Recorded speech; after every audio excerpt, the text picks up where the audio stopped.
ജമ്മുകശ്മീരിലേക്ക് തന്നെയാണ് പോകുന്നത്. ജമ്മുകശ്മീരിലെ കത്വയിൽ 3 ഭീകരരെ സുരക്ഷാ സേന വധിച്ചു എന്ന വിവരങ്ങൾ വരുന്നു. വെടിവെപ്പിൽ 3 സുരക്ഷാ സേന അംഗങ്ങൾ വീരമൃത്യു വരിച്ചു. കൂടുതൽ ഭീകരർ പ്രദേശത്തുണ്ടെന്നും തെരച്ചിൽ തുടരുകയാണെന്നും റിപ്പോർട്ടുകളുണ്ട്. ER രാഗേഷ് വിവരങ്ങളുമായി. രാഗേഷ്, ആ ഒരു ഏറ്റുമുട്ടലിന്റെ സാഹചര്യം ഇപ്പോഴും തുടരുകയാണോ? കത്വയിൽ ഏത് തരത്തിലുള്ള തെരച്ചിലാണ് ഇപ്പോൾ നടക്കുന്നത്? ശ്രീജ, ജമ്മു കശ്മീരിലെ കട്വയിൽ ഏതായാലും ഏറ്റുമുട്ടൽ തുടരുകയാണ്. ഇത് അന്താരാഷ്ട്ര അതിർത്തിയോട് ചേർന്നുള്ള പ്രദേശം എന്ന് തന്നെ പറയാം. പ്രത്യേകിച്ച് കഴിഞ്ഞ ഞായറാഴ്ചയാണ് ഇവിടെ ഭീകരരുടെ സാന്നിധ്യം കണ്ടെത്തിയത്.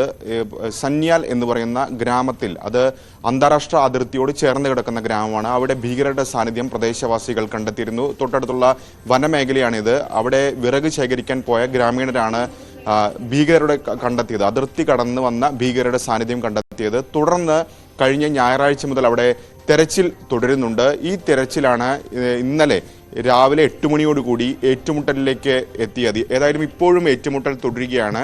3 ഭീകരരെ സുരക്ഷാ സേനാംഗങ്ങൾ വധിച്ചു. തിരിച്ച് ഭീകരരുടെ ആക്രമണത്തിൽ 3 സുരക്ഷാ സേനാംഗങ്ങൾ വീരമൃത്യു വരിക്കുകയും ചെയ്തു. ഈ 3 പേരിൽ ഒരാൾ ജമ്മു കശ്മീർ പോലീസിലെ ഹെഡ് കോൺസ്റ്റബിളാണ്. മറ്റ് 2 പേർ കോൺസ്റ്റബിളാണ് എന്നാണ് ഇപ്പോൾ ലഭ്യമാകുന്ന വിവരം. കൂടാതെ 2 സുരക്ഷാ സേനാംഗങ്ങൾക്ക് കൂടി ഗുരുതരമായി പരിക്കേറ്റിട്ടുണ്ട്. ഒരു ASP ഉൾപ്പെടെയുള്ളവർക്കാണ് പരിക്കേറ്റിട്ടുള്ളത്. ഇവരെ ജമ്മു കശ്മീരിലെ തന്നെ ജമ്മുവിലെ തന്നെ ആശുപത്രിയിലേക്ക് മാറ്റി എന്നാണ് ഇപ്പോൾ സൈന്യം നൽകുന്ന വിവരം. ഏതായാലും ഇപ്പോഴും ഈ പ്രദേശത്ത് ഭീകരരുണ്ട് എന്നാണ് സുരക്ഷാ സേനാംഗങ്ങൾ പറയുന്നത്. ഇതിന്റെ അടിസ്ഥാനത്തിൽ ഇപ്പോഴും തെരച്ചിൽ ഊർജിതമായി തന്നെ തുടരുകയാണ്. ഇപ്പോൾ ഏറ്റുമുട്ടൽ നടക്കുന്ന പ്രദേശം എന്ന് പറയുന്നത് സന്യാൽ ഗ്രാമമല്ല.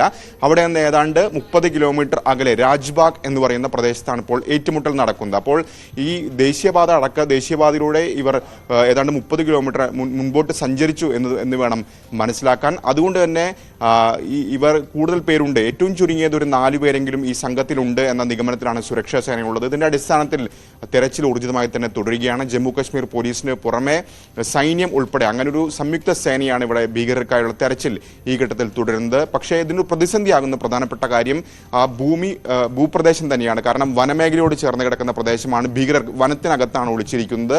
അതുകൊണ്ടാണ് ഇത്രയും സമയമെടുക്കുന്നത്. കാരണം ഞായറാഴ്ചയാണ് ഇവരുടെ സാന്നിധ്യം ഉണ്ട് എന്ന് കണ്ടെത്തുന്നത്. അതിനുശേഷം അന്ന് മുതൽ അവിടെ കോമ്പിംഗ് ഓപ്പറേഷൻ തുടരുകയും ചെയ്യുന്നതാണ്. അപ്പോൾ ഇന്നലെ 5-ാം ദിനത്തിലാണ് അത് ഏറ്റുമുട്ടലിലേക്ക് എത്തുന്നത്. ഇപ്പോൾ ഏതായാലും ലഭ്യമാകുന്ന വിവരമനുസരിച്ച് ഈ പ്രദേശം സുരക്ഷാ സേനാംഗങ്ങൾ വളഞ്ഞിട്ടുണ്ട്. അതുകൊണ്ട് തന്നെ ഇന്ന് തന്നെ ഈ മറ്റു ഭീകരരെ പിടികൂടാൻ കഴിയും എന്ന പ്രതീക്ഷയാണ് ഇപ്പോൾ സേനാംഗങ്ങൾ പങ്കുവെക്കുന്നത്. ശ്രീജ, ഈ ഏറ്റുമുട്ടൽ എപ്പോൾ മുതൽ ആരംഭിച്ചു?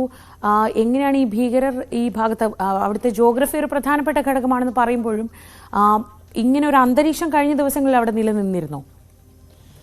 അതെ ശ്രീജ, കാരണം സാധാരണഗതിയിൽ ഈ ഭീകരർ അതിർത്തി കടക്കുന്നത് പതിവാണ്. പ്രത്യേകിച്ച് ഈ മഞ്ഞ് വീഴുന്ന സമയത്താണ് അന്താരാഷ്ട്ര അതിർത്തി വഴിയൊക്കെ തന്നെ ഭീകരർ ഇന്ത്യയിലേക്ക് പ്രവേശിക്കാറുള്ളത്. ഇപ്പോൾ പക്ഷേ ഏതായാലും കൃത്യമായി പറഞ്ഞാൽ ഇപ്പോൾ മഞ്ഞുകാലം അവസാനിച്ചിരിക്കുന്നു. അപ്പോൾ ആ ഒരു ആനുകൂല്യം മുതലെടുത്ത് തന്നെയായിരിക്കാം ഭീകരർ അതിർത്തി കടന്നെത്തിയത്. അങ്ങനെ ഗ്രാമീണർ തന്നെയാണ് ഇത്തവണയും ഇവരുടെ സാന്നിധ്യം കണ്ടെത്തിയത്. അതായത് ഈ സന്യാൽ ഗ്രാമം എന്ന് പറയുന്നത് അന്താരാഷ്ട്ര അതിർത്തിയോട് ചേർന്ന് കിടക്കുന്ന പ്രദേശമാണ്. തുടർന്ന് അവരാണ് ഈ വിറക് ശേഖരിക്കാൻ പോയ ഗ്രാമീണരാണ് ഇവരെ കണ്ടത്. തുടർന്ന് അവരാണ് ഈ വിവരങ്ങൾ ഏതായാലും സുരക്ഷാ സേനയ്ക്ക് നൽകുന്നത്. അന്ന് തന്നെ അവിടെ തെരച്ചിൽ ആരംഭിച്ചിട്ടുണ്ട്. അതായത് ഞായറാഴ്ചയാണ് ഈ തരത്തിൽ ഭീകരരുടെ സാന്നിധ്യം ഈ ഗ്രാമത്തിൽ കാണുന്നത്. അന്ന് തൊട്ട് അവിടെ തെരച്ചിൽ തുടങ്ങുന്നുണ്ട്. അപ്പോൾ ഇന്നലെ 5-ാം ദിനമായിരുന്നു ഇവരെ കണ്ടെത്തിയതിനു ശേഷം.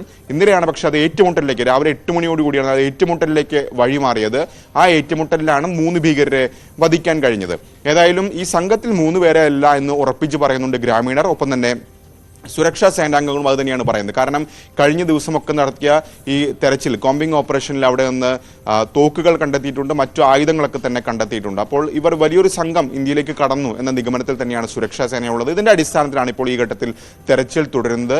ഏതായാലും വനമേഖല ആയതുകൊണ്ടാണ് ഇത്രയും സമയമെടുക്കുന്നതെന്ന പ്രതികരണമാണ് സൈന്യത്തിന്റെ ഭാഗത്തുനിന്ന് വന്നിട്ടുള്ളത്. ശരി, രാഗേഷാണ് നാഷണൽ ഡെസ്കിൽ നിന്ന് വിവരങ്ങൾ നൽകിയത്. കത്വയിൽ 3 ഭീകരരെ വധിച്ചു. പക്ഷേ ഇനിയും അവിടെ ആ പ്രദേശത്ത് ഭീകരരുടെ സാന്നിധ്യമുണ്ട് എന്ന നിഗമനത്തിൽ തെരച്ചിൽ ഇപ്പോഴും തുടരുകയാണ്.